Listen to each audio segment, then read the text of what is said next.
ಬಸವಕುಮಾರ ಸ್ವಾಮಿಗಳು ವನಶ್ರೀ ಮಠ ವಿಜಯಪುರ. ನಮ್ಮ ಚಂದ್ರಶೇಖರ ಸ್ವಾಮೀಜಿಯವರು ಕಲ್ಯಾಣ ನಾಡಿನ ಭಾಗದ ರಾಯಚೂರಿನ ಇರಕಲ್ ಮಠಕ್ಕೆ ಬಂದುಬಿಟ್ಟು ಅವರಿಗೆ ಈ ಪಾರಂಪರಿಕ ವೈದ್ಯ ಪರಂಪರೆಯ ಬಗ್ಗೆ ಒಂದು ಸಮಗ್ರವಾದ ತಿಳುವಳಿಕೆ ಇದೆ. ವಿಶೇಷವಾಗಿ ಜನರಿಗೆ ಆರೋಗ್ಯದ ಬಗ್ಗೆ ಕಾಳಜಿ ಕಡಿಮೆ ಇದೆ. ಇವತ್ತು ಆರೋಗ್ಯದ ಬಗ್ಗೆ ಕಾಳಜಿ ಕಡಿಮೆ ಇರೋದರಿಂದ ನಾನಾ ರೋಗಗಳಿಗೆ ನಾವು ತುತ್ತಾಗಿದ್ದೇವೆ ಮತ್ತು ಅನೇಕ ಶಾರೀರಿಕ ಸಮಸ್ಯೆಗಳಿಂದ ಬಳಲ್ತಾ ಇರ್ತಾರೆ.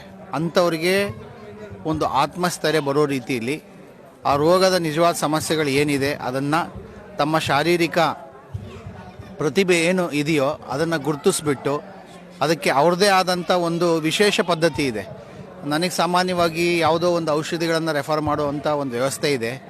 ಆದರೆ ತಾವು ತಮ್ಮ ಸ್ವತಃ ಹಸ್ತದಿಂದ ಇಡೀ ಶರೀರದ ಭಾಗದ ಯಾವ ಮೂಲೆಯಲ್ಲಿ ಯಾವ ಥರ ನೋವಿದೆ ಆ ನೋವನ್ನು ಪರಿಹಾರ ಮಾಡಲಿಕ್ಕೆ ಏನು ಸಾಧ್ಯತೆ ಇದೆ ಅನ್ನೋದನ್ನು ಅವ್ರು ಮನಗಂಡು ಸುಮಾರು ಒಬ್ಬ ವ್ಯಕ್ತಿಗೆ ಒಂದು ಅರ್ಧ ಗಂಟೆಯಿಂದ 1 ಗಂಟೆ ಕೂಡಿಸ್ಕೊಂಡು ಸಂಪೂರ್ಣವಾಗಿ ಶಾರೀರಿಕದಲ್ಲಿರುವಂಥ ಎಲ್ಲ ಸಮಸ್ಯೆಗಳನ್ನು ಗುರುತಿಸಿ ಸರಿ ಮಾಡುವಂಥ ಒಂದು ಪ್ರಕ್ರಿಯೆ. ಇದನ್ನು ಒಂದು ರೀತಿ ಈ ಥರದ ಒಂದು ವಿದ್ಯೆಗಳು ಮೊದಲು ಹಳ್ಳಿಗಳಲ್ಲಿ ಕೈ ಕಾಲು ಮುರಿದ್ರೆ ಯಾರೋ ಒಬ್ಬರು ಅದನ್ನು ತಿಕ್ಕಿ ನೀವುದು ಸರಿ ಮಾಡುವಂಥ ಒಂದು ಪರಿಪಾಠ ಇತ್ತು. ಅಂಥ ಜನರು ಕಾಣೆ ಆಗ್ತಿದ್ದಾರೆ.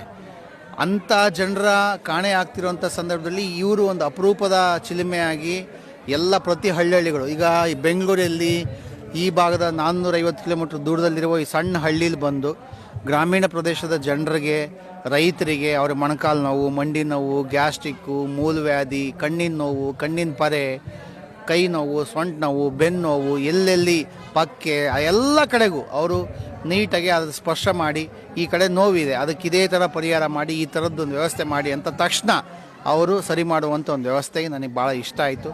ನನಗೂ ಕೂಡ ಆಕ್ಸಿಡೆಂಟ್ ಆದಾಗ ನನ್ನ ಕತ್ತಿನ ಭಾಗದಲ್ಲಿ ನೋವಿತ್ತು, ಸರಿಯಾಗಿ ತಿಳಿಸೋಕ್ಕಾಗಲಿಲ್ಲ.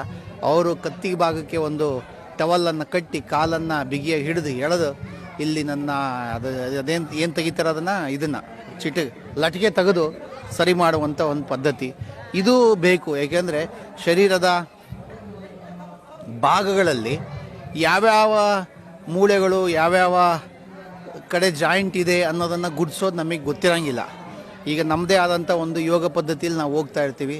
ಆದರೆ ಶಾರೀರಿಕದ ಈ ಒಂದು ತೊಂದರೆ ತಾಪತ್ರೆಗಳನ್ನು ಗುರುತಿಸಿ ಸರಿ ಮಾಡುವಂಥದ್ದಕ್ಕೆ ವಿಶೇಷವಾಗಿ ಅವ್ರಿಗೆ ಧನ್ಯವಾದ ತಿಳಿಸ್ತೀನಿ. ರೈತರ ನೋವು ಸಮಸ್ಯೆಗಳ ಬಗೆಹರಿಸೋಕ್ಕೆ ನಗರ ಪ್ರದೇಶದಿಂದ ಇಲ್ಲಿಗೆ ಬಂದಿರೋದ್ರಿಂದ ಅವರಿಗೆ ತುಂಬ ಹೃದಯದ ಧನ್ಯವಾದಗಳನ್ನು ಈ ಸಂದರ್ಭದಲ್ಲಿ ನಾನು ತಿಳಿಸ್ತಾ ಇದ್ದೀನಿ. ಶರಣ